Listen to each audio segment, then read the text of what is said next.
পুরো মধ্যপ্রাচ্য জুড়ে বাজছে তৃতীয় বিশ্বযুদ্ধের দামামা। ইসরায়েলের ভূখণ্ডে ব্যাপক হামলা চালিয়ে যাচ্ছে লেবাননের হিজবুল্লাহ, ইরানের আইআরজিসি, ইয়েমেনের হুতি ও ইরাকের মিলিশিয়া বাহিনী সহ অন্যান্য মুসলিম দেশের প্রক্সি বাহিনীগুলো। তবুও লেবাননে হামলা চালিয়ে যাচ্ছে ইহুদিবাদী রাষ্ট্র ইসরায়েল। শেষ পর্যন্ত ইসরায়েলের প্রধানমন্ত্রী বেনিয়ামিন নেতানিয়াহুর ফাঁদেই পা দিলেন ইরান। এদিকে ইসরায়েলকে ঘায়েল করতে পরাশক্তি হিসাবে কাজ করছে তুরস্ক। এবার লেবাননকে সহায়তার প্রতিশ্রুতি রাশিয়া ও চীনের। ইসরায়েলের সঙ্গে আমেরিকাকে মাটির সঙ্গে মিশিয়ে দিতে বদ্ধপরিকর এই বাহিনীগুলো। আর এরই মধ্যেই আমাদের হাতে এসে পৌঁছেছে গুরুত্বপূর্ণ আন্তর্জাতিক সংবাদ। শুরুতেই জানিয়ে দিব এই সংবাদগুলোর শিরোনাম। লেবাননের যোদ্ধাদের সঙ্গে সংঘর্ষ, পিছু হটল ইসরায়েলি বাহিনী। এরপরেই জানিয়ে দিব ইসরায়েলি আগ্রাসনে লেবাননের পাশে থাকার ঘোষণা শক্তিশালী দুই মুসলিম দেশ মিশর ও সৌদি আরবের। পরেই জানিয়ে দিব ইসরায়েলের বিরুদ্ধে লেবাননকে সর্বাত্মক সহায়তার অঙ্গীকার ইরানের। এরপরেই জানিয়ে দিব এক গুরুত্বপূর্ণ সংবাদ, ইসরায়েলে হামলা চালিয়ে নেতানিয়াহুর ফাঁদে পা দিল ইরান। এরপরেই থাকবে CNN এর প্রতিবেদন, আগ্রাসী আচরণে চড়া মূল্য দিতে হচ্ছে ইসরায়েলকে। এবং সর্বশেষ জানিয়ে দিব বিশ্বের বুক থেকে ইহুদিবাদীদের আধিপত্য চিরতরে মুছে দিতে চীন ও রাশিয়াকে টেক্কা দিয়ে এগিয়ে যাচ্ছে তুরস্ক। এতক্ষণ শুনছিলেন সংবাদ শিরোনাম, এবারে বিস্তারিত। তবে তার আগে আপনি যদি ইসরায়েলের ভূখণ্ডে ইরান সহ লেবাননের যোদ্ধাদের সঙ্গে সংঘর্ষ, পিছু হটল ইসরায়েলি বাহিনী। লেবাননের প্রতিরোধ যোদ্ধা হিজবুল্লাহর সেনাদের সঙ্গে ইসরায়েলি বাহিনীর ব্যাপক সংঘর্ষ হয়েছে। এতে তারা পিছু হটতে বাধ্য হয়েছে। আল জাজিরার এক প্রতিবেদনে এ তথ্য জানানো হয়েছে। হিজবুল্লাহ জানিয়েছে ইসরায়েলের সেনারা লেবাননের দক্ষিণাঞ্চলের উদাইসা শহরের দিকে অগ্রসর হওয়ার চেষ্টা করেছে। এ সময় তাদের সঙ্গে হিজবুল্লাহ সেনাদের ব্যাপক সংঘর্ষ হয়েছে। গোষ্ঠীটি জানিয়েছে তাদের উপর ব্যাপক হারে বিস্ফোরণ ঘটানো হয়েছে, ফলে তারা পিছু হটতে বাধ্য হয়েছে। সংঘর্ষে ইসরায়েলের বেশ কয়েকজন হতাহত হয়েছে। হিজবুল্লাহ জানিয়েছে ইসরায়েলি সেনারা আবার আগ্রাসন শুরুর চেষ্টা করছে এবং হিজবুল্লাহর সঙ্গে তাদের সংঘর্ষ চলছে। প্রতিবেদনে বলা হয়েছে এই সংঘর্ষে নিহতের কোনো তথ্য পাওয়া যায়নি। এছাড়া ইসরায়েলি বাহিনীর পক্ষ থেকে হামলার বিষয়টি নিশ্চিত করা সম্ভব হয়নি। এর আগে গত বুধবার AFPর এক প্রতিবেদনে বলা হয় হিজবুল্লাহ জানিয়েছে তারা ইসরায়েলের 3টি ট্যাঙ্ক গুড়িয়ে দিয়েছে। ট্যাঙ্কগুলো লেবাননের সীমান্তবর্তী গ্রামের দিকে অগ্রসর হচ্ছিল। ইরান সমর্থিত এই গোষ্ঠীটি জানিয়েছে তারা রকেট সহ 3টি মারাকোভা ট্যাঙ্ক ধ্বংস করেছে। এসব ট্যাঙ্ক মারুন আল রাজ গ্রামের দিকে অগ্রসর হচ্ছিল। এলাকাটিতে সকাল থেকেই ইসরায়েলি সেনাদের সঙ্গে হিজবুল্লাহর সংঘর্ষ হয়ে আসছে। এরও আগে লেবাননের সীমান্তবর্তী ওদাইসা শহরে হিজবুল্লাহর সঙ্গে ইসরায়েলি বাহিনীর সংঘর্ষ হয়েছে বলে জানায় ইসরায়েলি সংবাদ মাধ্যম। এতে ইসরায়েলের 2 সেনা নিহত এবং 18 জন আহত হন। প্রতিবেদনে বলা হয় মঙ্গলবার ইসরায়েল লেবাননে স্থল অভিযান শুরুর ঘোষণা দেওয়ার পর এটি প্রথম মুখোমুখি সংঘর্ষ। আল জাজিরা জানিয়েছে ইসরায়েলের জন্য দক্ষিণ লেবাননে হিজবুল্লাহর বিরুদ্ধে স্থল অভিযান গাজায় ফিলিস্তিনের স্বাধীনতাকামীদের সংগঠন হামাসের মুখোমুখি হওয়ার চেয়েও অনেক বেশি চ্যালেঞ্জিং। কেননা হিজবুল্লাহ একটি শক্তিশালী শত্রুপক্ষ যারা দীর্ঘ প্রশিক্ষণ নিয়েছে এবং তাদের সৈন্যরা সিরিয়ায় বহু বছর ধরে যুদ্ধ করে প্রশিক্ষিত হয়েছে। ইসরায়েলি আগ্রাসনে লেবাননের পাশে থাকার ঘোষণা মিশর ও সৌদি আরবের। ইসরায়েলের আগ্রাসনে লেবাননের অবনতিশীল পরিস্থিতি নিয়ে ফোনে কথা বলেছেন সৌদি পররাষ্ট্রমন্ত্রী প্রিন্স ফয়সাল বিন ফারহান এবং মিশরীয় পররাষ্ট্রমন্ত্রী বদর আবদেলটি। দুই মন্ত্রী অবিলম্বে লেবানন এবং গাজায় অবিলম্বে যুদ্ধবিরতির দাবি জানিয়েছে। এছাড়া চলমান পরিস্থিতিতে লেবাননের জনগণের পাশে সমর্থন ব্যক্ত করেছে তারা। একটি প্রতিবেদনে এ তথ্য জানিয়েছে সৌদি প্রেস এজেন্সি। ফোনালাপে সৌদি এবং মিশরীয় পররাষ্ট্রমন্ত্রী লেবাননে ইসরায়েলি অভিযান নিয়ে গভীর উদ্বেগ প্রকাশ করেছেন। চলমান সংকটে লেবাননের জনগণের সঙ্গে সংহতি প্রকাশ করেছে দুই কূটনীতিক। প্রতিবেদনে বলা হয়েছে দুই নেতা লেবাননকে কর্তৃত্ব এবং সার্বভৌমত্ব সম্পূর্ণরূপে প্রয়োগ করার প্রয়োজনীয়তার উপর জোর দেন। আন্তর্জাতিক সমর্থন দিয়ে কার্যকরভাবে সংকট মোকাবেলা করা সম্ভব বলে মত দেন তারা। বিবৃতিতে বলা হয়েছে দুই মন্ত্রী লেবাননের জনগণকে মানবিক সহায়তা প্রদানের গুরুত্বের উপর জোর দিয়েছেন এবং লেবাননের নিরাপত্তা ও সার্বভৌমত্বকে প্রভাবিত করবে এমন কোনো ব্যবস্থা বা ব্যবস্থার বিরোধিতা পূর্ণ ব্যক্ত করেছেন। উভয় পক্ষই লেবানন ও গাজা উপত্যকায় অবিলম্বে এবং স্থায়ী যুদ্ধবিরতিতে পৌঁছানোর জন্য আন্তর্জাতিক সম্প্রদায়কে তার দায়িত্ব গ্রহণের আহ্বান জানিয়েছে। গাজা যুদ্ধের মধ্যে সেপ্টেম্বরের মাঝামাঝি সময়ে লেবাননে অভিযানের ঘোষণা দিয়েছে ইসরায়েল। এতে হিজবুল্লাহ এবং ইসরায়েলের মধ্যে সংঘর্ষ তীব্রভাবে বৃদ্ধি পেয়েছে। দুই মন্ত্রীর আন্তর্জাতিক সম্প্রদায়ের প্রতি, বিশেষ করে জাতিসংঘের নিরাপত্তা পরিষদকে লেবানন এবং গাজা উপত্যকায় অবিলম্বে এবং স্থায়ী যুদ্ধবিরতি নিশ্চিতে জরুরি পদক্ষেপ নিতে আহ্বান জানান। যৌথ ফোনালাপে আঞ্চলিক স্থিতিশীলতা ধরে রাখা এবং আরব অঞ্চলে ক্রমবর্ধমান সংঘাতের কারণে সৃষ্টি চ্যালেঞ্জ মোকাবেলায় সমন্বিত প্রচেষ্টা চালিয়ে যাওয়ার জন্য সৌদি আরব এবং মিশর প্রতিশ্রুতি পূর্ণ ব্যক্ত করেছেন। ইসরায়েলের বিরুদ্ধে লেবাননকে সর্বাত্মক সহায়তার অঙ্গীকার ইরানের। নির্বিচারে ইসরায়েলি বিমান হামলার মধ্যে বৈরুত সফরে গেছেন ইরানি পররাষ্ট্রমন্ত্রী আব্বাস আরাকচি।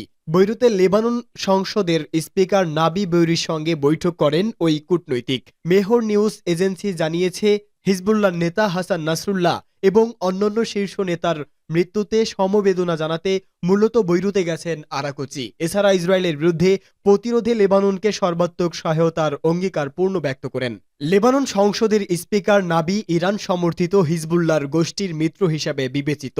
বৈঠকে বেরি মুসলিম দেশের বিরুদ্ধে ইহুদিবাদী শাসকদের সাম্প্রতিক আগ্রাসনের বিরুদ্ধে ইরানের পদক্ষেপের প্রশংসা করেন। এছাড়া ইসরায়েলের বিরুদ্ধে লড়াইয়ে লেবানিজ জাতির অক্লান্ত ও সংকল্পের উপর জোর দেন তিনি। বৈঠকে আরাকচি বলেন, আঞ্চলিক শান্তি ও স্থিতিশীলতা বজায় রাখতে লেবাননের পাশে থাকবে ইরান। এছাড়া ইসরায়েলি আগ্রাসন বন্ধ করতে এবং গাজায় গণহত্যামূলক যুদ্ধ বন্ধ করতেও ইরানের পদক্ষেপ অব্যাহত থাকবে বলে জানান তিনি।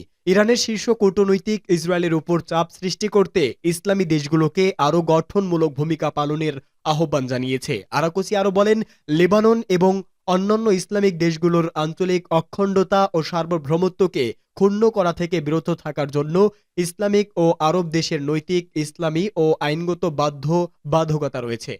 ইসরায়েলে হামলা চালিয়ে নেতানিয়াহুর ফাঁদে পা দিল ইরান। শেষ পর্যন্ত ইসরায়েলের প্রধানমন্ত্রী বেনিয়ামিন নেতানিয়াহুর ফাঁদেই পা দিয়েছে ইরান। 2 মাস আগে থেকে ইসরায়েলে হামলার হুমকি দিয়ে আসছিল তেহরান, কিন্তু ইসরায়েলকে কিছুই করেননি দেশটি।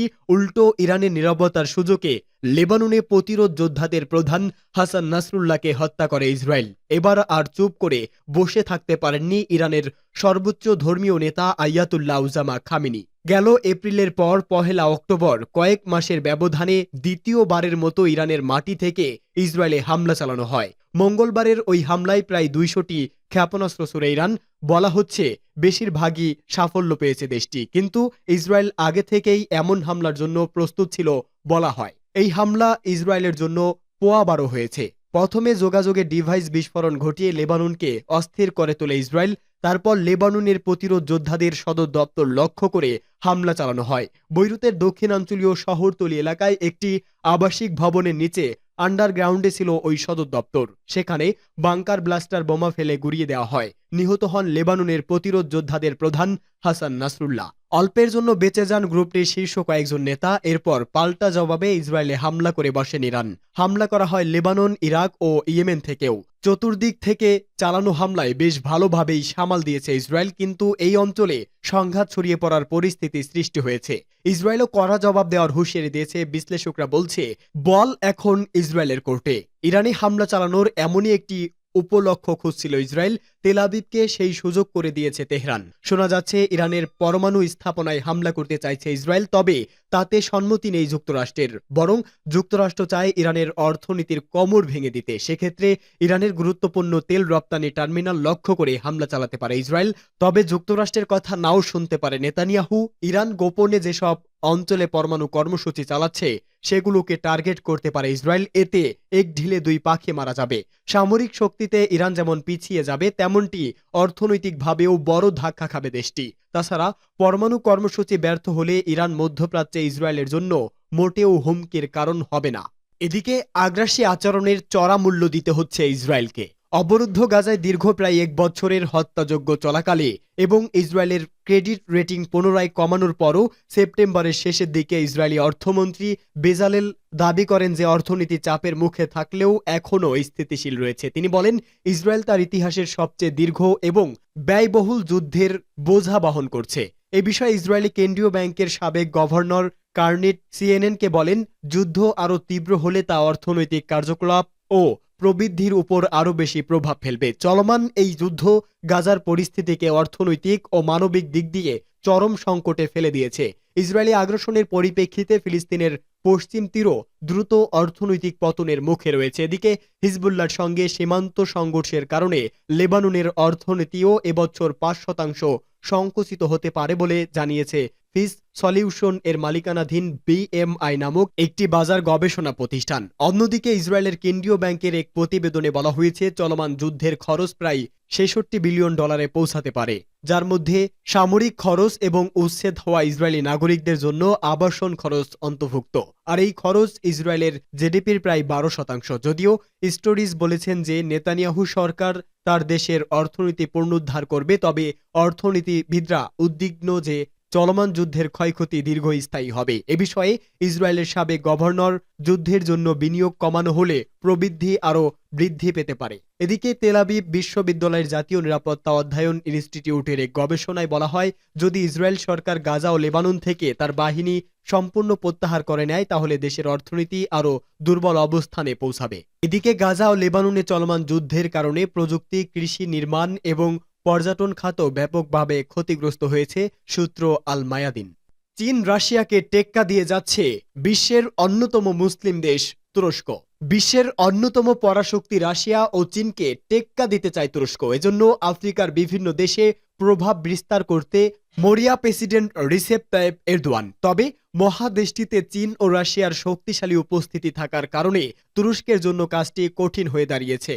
তাই আফ্রিকা মহাদেশে তুরস্কের কৌশলগত অবস্থান বাড়াতে সম্প্রতি আঙ্কারা বেশ কিছু কার্যক্রম হাতে নিয়েছে। তুরস্কের বাইরে তাদের সবচেয়ে বড় সামরিক ঘাঁটি সোমালিয়ার রাজধানী মোগাদিশুতে। সাম্প্রতি সময় নিরাপত্তা ও প্রতিরক্ষা ইস্যুতে কয়েকটি চুক্তির পর মোগাদিশু তুরস্কের সেনাবাহিনীর সবচেয়ে বড় ঘাঁটিতে পরিণত হয়েছে। ইতোমধ্যে সোমালিয়া আফসোর তেলের খনি সন্ধান ও সামরিক সহযোগিতা বৃদ্ধির মাধ্যমে সেখানে একটি নতুন মিসাইল পরীক্ষা কেন্দ্র চালুর চেষ্টা করছে এরদোয়ান। অনেক আগে থেকেই আফ্রিকান ইনিশিয়েটিভ পলিসি গ্রহণ করার মাধ্যমে অঞ্চলটিতে বাণিজ্যিক, কূটনৈতিক ও নিরাপত্তা চুক্তিগুলো দৃঢ় করার উদ্দেশ্যে কাজ করছে তুরস্ক। এই নীতির অধীনে অর্থনৈতিক উদ্দেশ্য বাস্তবায়নে এরদোয়ান সরকার বড় ধরনের পরিকল্পনা গ্রহণ করেছে। বাজারের পণ্যের চাহিদা ও ব্যবসায়িক লাভের কারণে আফ্রিকা মহাদেশ তুরস্কের ব্যবসায়ীদের কাছে বেশ আকর্ষণীয়। তবে মহাদেশটির বাজারে তুরস্ককে লড়াই করতে হচ্ছে রাশিয়া, চীন সহ মস্কো ও বেইজিংয়ের শক্তিশালী অবস্থানের পরও জুলাই মাসে তুরস্কের জ্বালানি মন্ত্রী সোমালিয়ার সাথে একটি হাইড্রোকার্বন অনুসন্ধান ও উৎপাদন চুক্তি সই করেন। সোমালিয়া উপকূলের 3টি ব্লকে তেল ও গ্যাস অনুসন্ধান ও উৎপাদনের একচেটিয়া সুযোগ পেয়ে যায় তুরস্ক। চলতি বছরে সেপ্টেম্বর মাসের শেষ নাগাদ অথবা অক্টোবরের শেষ নাগাদ এই অঞ্চলে অনুসন্ধান জাহাজ পাঠাতে পারে আঙ্কারা। শুধু তাই নয়, তুরস্ক আফ্রিকা মহাদেশের বেশ কয়েকটি দেশের জন্য নিজেদের একটি প্রধান নিরাপত্তা অংশীদার হিসাবে প্রতিষ্ঠিত করেছে। দেশটির সংসদ সম্প্রতি সন্ত্রাসবাদের বিরুদ্ধে অভ্যন্তরীণ নিরাপত্তা জোরদার করার লক্ষ্যে সোমালিয়া 2 বছরের জন্য সামরিক বাহিনী মোতায়েনের আইন অনুমোদন করেছে। আফ্রিকা মহাদেশে তুরস্কের নতুন এই উত্থানে মাথা ব্যথা বাড়ছে চীন ও রাশিয়ার।